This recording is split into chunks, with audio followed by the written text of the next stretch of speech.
Hey guys, welcome back. So this is the second step after you have enabled DevHub in your developer edition or any other edition of org that you might have. Um, Now the next thing to do is follow this link. You'll find this link in my post in the step 2. So what you need to do is uh, get certain things before you get the Salesforce extensions for VS Code. So the first thing to do is get this Salesforce CLI, Salesforce command line interface. Without this, the other things won't matter. So this is the first thing that you need to get if you haven't already.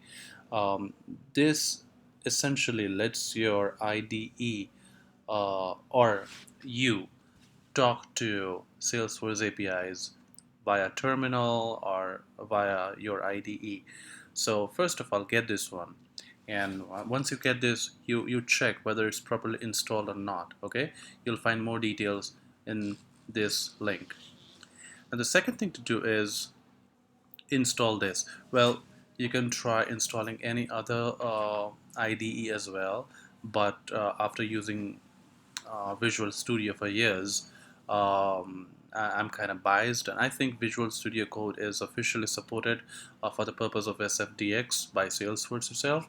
So I would recommend going with this. Visual Studio Code is a lightweight version of Visual Studio, and the best part about it is it's supported across Windows, Mac OS, Linux, etc. So I mean, doesn't matter what you are using, this will work.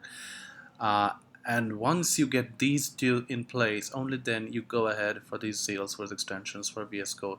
What it essentially does is it automates some of the things, like creating a project, creating a scratch org, uh, and stuff like that. Uh, if you don't have this, then you will have to write commands on the terminal.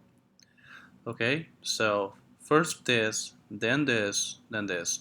You can also have this before this, doesn't really matter, but before this you need to have this.